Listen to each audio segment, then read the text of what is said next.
কেতিয়াবা গীত এটা গুণগুণাবলৈ মন যায়। সেই যে সৰুতে আয়ে কোলাত লৈ গাইছিল নিচুকনি গীতটো, সেই তেনেকুৱা গীত এটা গাবলৈ মন যায়।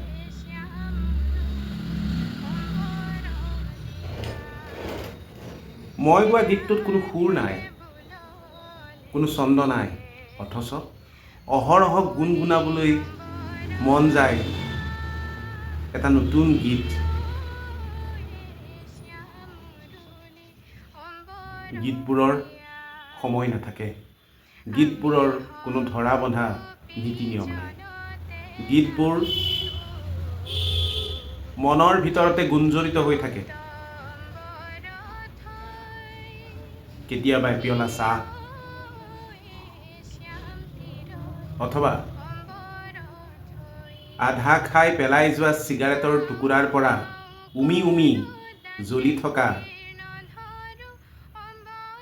ধোঁৱাৰ দৰে মন মগজুত আচ্ছন্ন হৈ থাকে এই গীতবোৰ।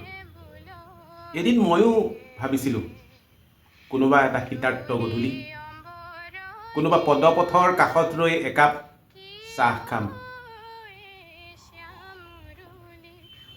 সময় কটাম কোনো নিৰ্জন নদীৰ পাৰত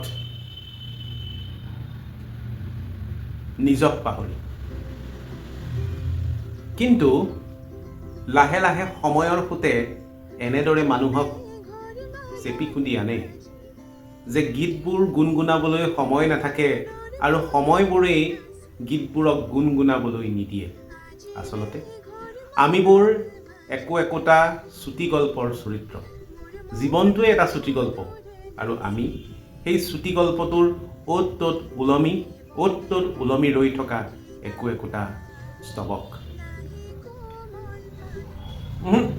স্তবক নহয়, দাড়ি কমা চেলিক ক্লথ। সময়বোৰ উজাই নে ভটিয়াই, কোনোবা ভাটিয়ালিৰ আগত সময়বোৰে কেতিয়াবা জিৰণি ল'ব বিচাৰে।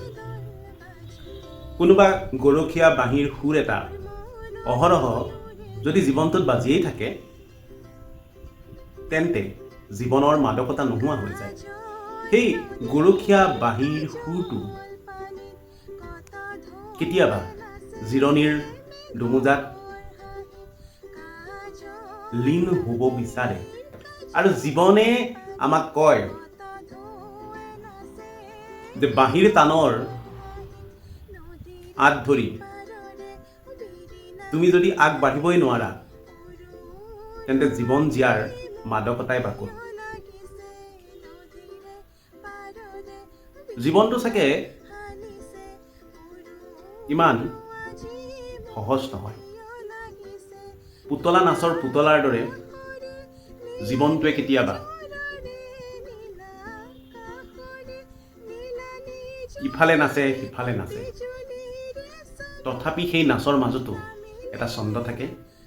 সেই জীৱন বৰ অনুপম।